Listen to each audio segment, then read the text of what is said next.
Basilar skull fractures. That's the topic of this presentation. Head injury includes any injury or trauma to the scalp, skull, or brain. A serious form of head injury is traumatic brain injury. The most common causes of head injury are falls and motor vehicle accidents. Other causes of head injury include firearms, assaults, sports-related trauma, recreational injuries, and even war-related injuries. Men are twice as likely to sustain a traumatic brain injury as compared to women.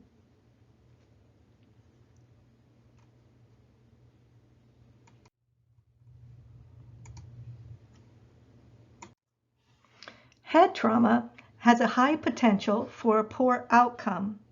Most deaths occur immediately after the injury, either from direct head trauma or from massive hemorrhage and shock. Expert nursing care in the weeks after the injury are crucial in decreasing the mortality risk and in optimizing patient outcomes. Skull fractures often occur with head trauma. Skull fractures are described in several ways: linear or depressed, simple, comminuted or compound, closed or open. Comminuted fractures are made of multiple linear fractures with fragmentation of bone into many pieces. Compound fractures are depressed skull fractures and scalp laceration with communicating pathways to the intracranial cavity. Depressed refers to an inward indentation of the skull. And a linear fracture represents a break in continuity of the bone without change of relationship of parts. Simple can be linear or depressed skull fractures. They're without fragmentation and without communicating lacerations.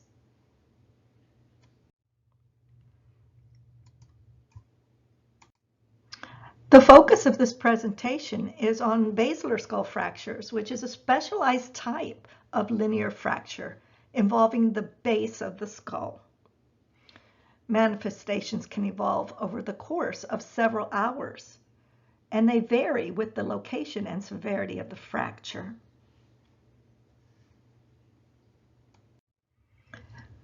What are the manifestations then of a basilar skull fracture? We'll begin with cranial nerve deficits. Next, we'll see battle sign, which is a bruising behind the ear, termed post-auricular bruising. We also have raccoon eyes as a sign or symptom of a basilar skull fracture, and it is a bruising around the orbits of the eye, periorbital bruising, and it is associated with a tear in the dura mater and subsequent leakage of cerebrospinal fluid. Rhinorrhea or otorrhea generally confirms that a fracture has traversed the dura. Rhinorrhea may also manifest as postnasal sinus drainage. Rhinorrhea may be overlooked unless the patient is specifically assessed for this finding.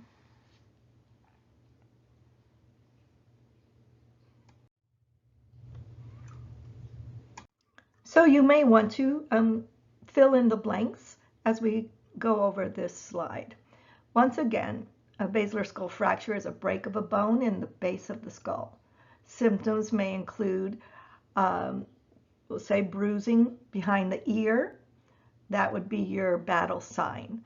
So on this slide, ecchymosis over the mastoid process behind the ear. The mastoid process for the battle sign. You can have bruising around the eyes, and that's what we call raccoon eyes. and that is bilateral, both eyes, periorbital ecchymosis. So you'll want to write periorbital in that blank for raccoon eyes. We can also have leakage of CSF, and this does occur in 20% of cases, and it can result in fluid leaking from the nose or ear. So rhinorrhea is CSF leakage through the nose. Otorrhea is CSF leakage from the ear. Okay.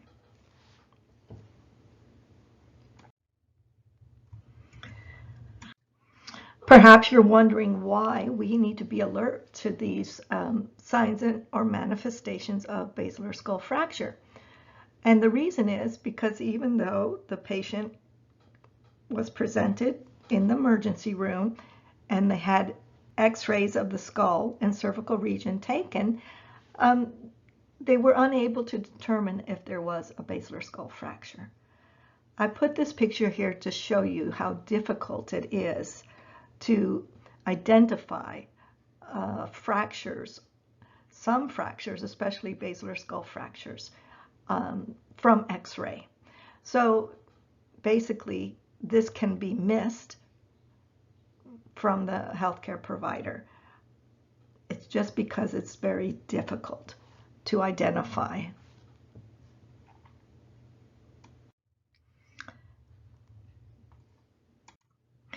So because basilar skull fractures may go undetected even by skull x-rays, it's important for the nurse to be able to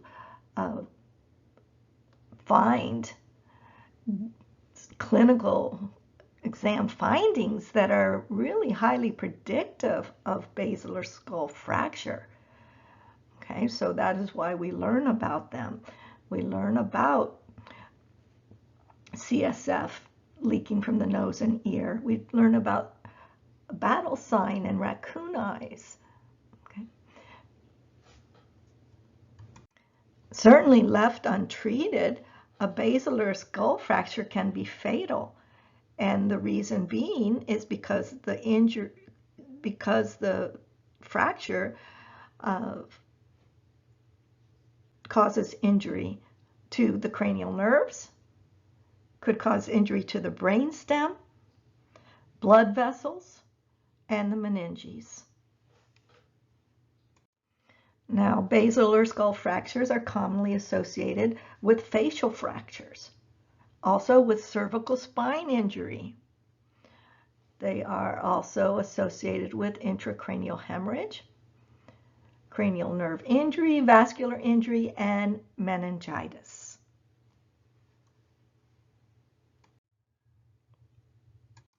Let's talk in a little bit more detail about battle sign. It is a crescent-shaped bruise, and it appears behind one or both ears. Okay, and it may not appear right away. That's why the nurse needs to be alert to this finding. It may be a day or more for the bruise to appear after the skull has been fractured.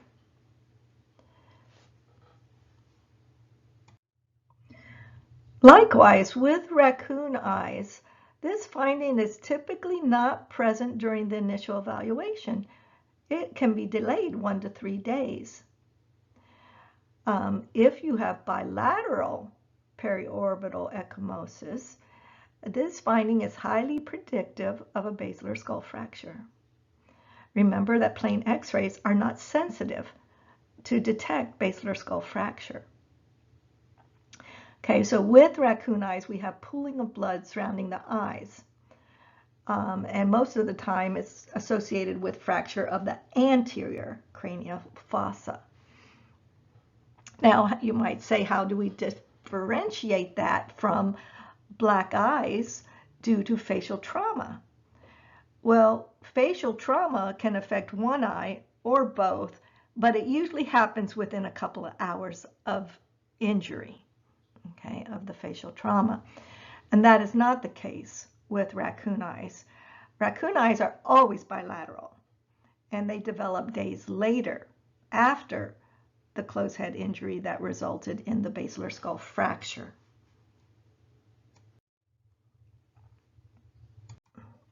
CSF leaks represent an increased risk for infection. Okay, so we would want to test the drainage of clear fluid from either the ear or nose for the presence of glucose. If glucose is present, then it is not normal nasal secretions. Okay, so if there is the presence of glucose, then that would be indicative of it being CSF. So what we will do when a patient has rhinorrhea or otorrhea is to have the CSF drip onto a piece of paper or linen. And what we'll see develop is a halo sign. It's a double ring pattern, and it occurs when bloody fluid from the ear or nose containing CSF begins to separate when traveling through the material. The sign is not specific to the presence of CSF. However, it may be delayed hours to days after the initial trauma. Okay, so it is certainly a finding that would point towards a basilar skull fracture. Also, it's important at this time to tell the patient not to blow their nose, okay, because it is not just a runny nose. We have to find out, is it CSF or is it nasal secretions? So we don't want them blowing their nose because they could be blowing out CSF, all right? As well, we don't want them to cough because those have increasing pressures that will help to get the CSF out. So we don't want to do that. And they always say that we tell the patient not to inhibit their sneeze.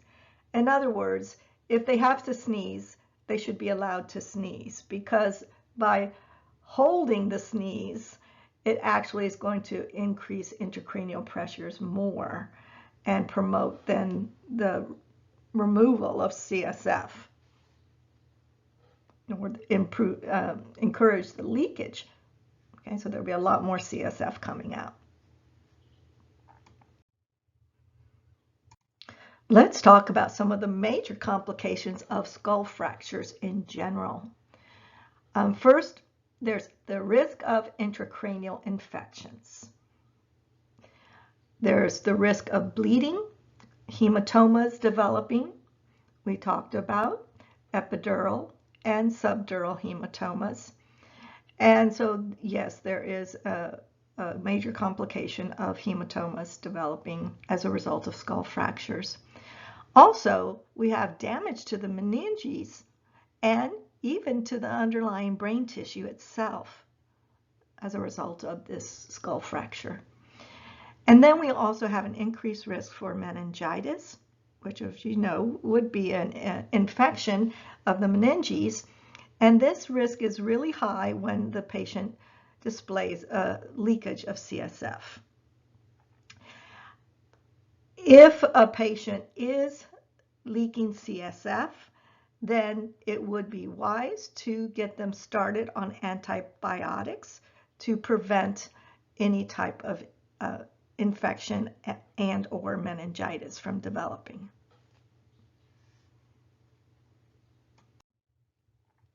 Now I have a few practice questions here. I'll just read the question and the answer. I want you to realize that there are plenty of online sources that can help you review questions related to basilar skull fractures. Okay, our first question: a basilar skull fracture of the temporal bone increases the risk of which complication? And the answer is an epidural hematoma. Which type of skull fracture produces a deformity where the skull ends? And of course, the answer is a basilar skull fracture. It produces a deformity at the base of the skull and can occur anywhere in the where the skull ends. It could be the occipital, temporal, sphenoid, or ethmoid bone, which is causing underlying tissue damage there. Which treatment should you expect to administer to a patient with a head injury? And the answer is expect to administer oxygen via a non-rebreather mask to combat hypoxemia. Remember, hypoxemia can cause secondary brain injury and lead to an increase in morbidity and mortality. For a patient with a CSF leak from a basilar skull fracture, which intervention should you expect to perform initially? A patient with a CSF leak from a basilar skull fracture has an increased risk of meningitis due to the interruption of the meningeal layers where CSF circulates. Therefore, you should expect to administer antibiotics. So for further self-testing, visit this site for additional neurological questions and related to increased in intracranial pressure as well.